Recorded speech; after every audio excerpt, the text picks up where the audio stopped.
তিলাওয়াত নিয়ে আসছে সিরাজগঞ্জের বন্ধু মোহাম্মদ ওমর ফারুক। তাকে প্রশ্ন করবেন ফদিলাতুল উস্তাজ অধ্যাপক আব্দুল মতিন আজহারি।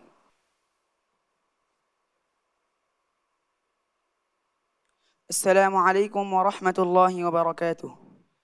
ওয়ালাইকুম আসসালাম ওয়া রাহমাতুল্লাহি ওয়া বারাকাতুহু। হাফেজ ওমর ফারুক, কেমন আছো? الحمد لله أستاذ جي আপনি কেমন আছেন? আলহামদুলিল্লাহ, ভালোভাবে প্রস্তুতি নিয়ে আসছো? জি ইনশাআল্লাহ। মাশাআল্লাহ, তাবারাকার রহমান। তিলাওয়াত করো। আউযু বিল্লাহি মিনাশ শাইতানির রাজীম। ادع إلى سبيل ربك بالحكمة والموعظة الحسنة. أعوذ بالله من الشيطان الرجيم. بسم الله الرحمن الرحيم. ادع إلى سبيل ربك بالحكمة والموعظة الحسنة وجادلهم بالتي هي أحسن إن ربك هو أعلم بمن ضل عن سبيله وهو أعلم بالمهتدين.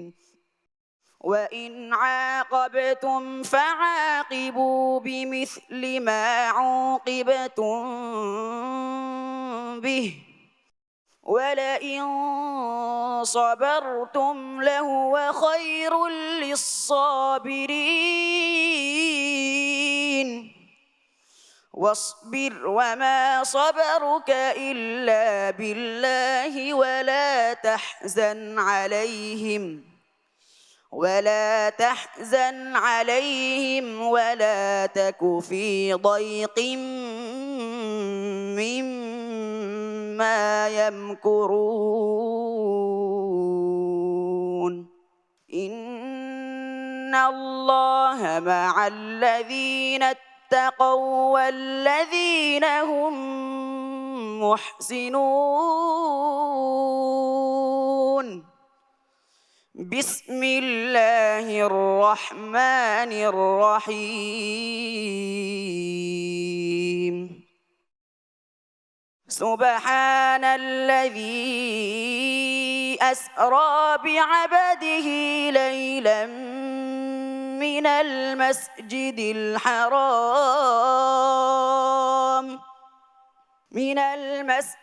الحرام إلى المسجد الأقصى الذي باركنا حوله لنريه من آياتنا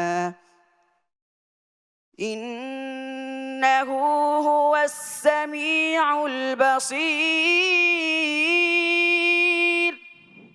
وآتينا موسى الكتاب وجعلناه هدى لبني إسرائيل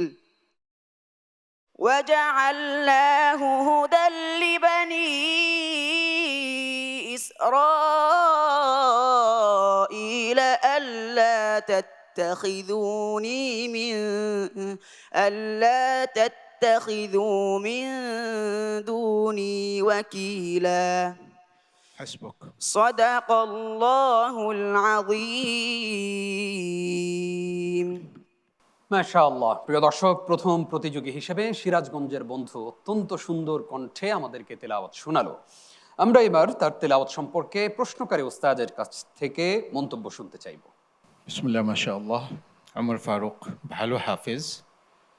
সে তার তিলাওয়াতের অনেকগুলো ভালো বৈশিষ্ট্য রয়েছে, সুন্দরভাবে তিলাওয়াত করতে জানে। তবে তিলাওয়াতের মধ্যে সর্বোচ্চ শক্তি প্রয়োগ করে সে তিলাওয়াত করতেছিল, যার কারণে কোনো কোনো সময় তিলাওয়াত তার নিয়ন্ত্রণের বাহিরে চলে যাচ্ছিল।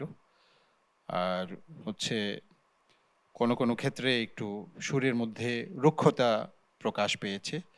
তো আমরা আশা করব যে তুমি যেরকম ভালো হাফেজ, তোমার সুর বিন্যস্ত করা, তাজউইদ এবং ওয়াকফ, ইফতিদাহ এগুলো খুব সুন্দর করে তুমি আদায় করবে, তোমার তিলাওয়াতের মানকে আরো উন্নয়ন করবে ইনশাআল্লাহ। ইনশাআল্লাহ। আমরা মন্তব্য শুনতে চাই ফদিলাতুল উস্তাজ কারি মোহাম্মদ আব্দুল্লাহ আপনার কাছ থেকে। মাশাআল্লাহ, ওমর ফারুক সে খুবই চেষ্টা করেছে তার সমস্ত সত্তা দিয়ে। তারপরও আমার পূর্ববর্তী ওস্তাদ বলেছেন যে সবসময় তুমি যখন উপরে উঠো, উপরে ওঠার পরে এটা কন্ট্রোলে রাখার চেষ্টা করবা, যাতে তোমার কাছ থেকে ফসকে চলে না যায়। সবসময় এটা মনে রাখবা। আর ওয়াকফ ইফতিদার ব্যাপারে আরেকটু সতর্ক হবা ইনশাল্লাহ।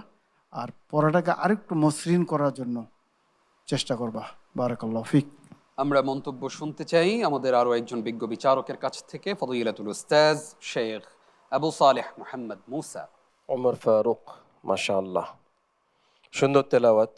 তুমি অনেক দূর থেকে এসেছো, সেই সুদূর সিরাজগঞ্জ থেকে এসে বাংলাদেশ টেলিভিশনের মতো একটি বাংলাদেশের যত মিডিয়া আছে, মিডিয়ার প্রাণ মা বলতে পারি আমরা বাংলাদেশ টেলিভিশনকে। এই জায়গায় তুমি এসে পারফর্ম করছো, তোমাকে অসংখ্য ধন্যবাদ। একটা জিনিস মনে রাখতে হবে, একজনের তেলাওয়াত শুনলাম আমাকে এটাই নকল করতে হবে এমন না। আমার কণ্ঠে কোন আওয়াজ আমি নিতে পারবো, কার তেলাওয়াত আমি স্বাচ্ছন্দ্যে পড়তে পারবো, আমাকে সেটা খেয়াল করতে হবে।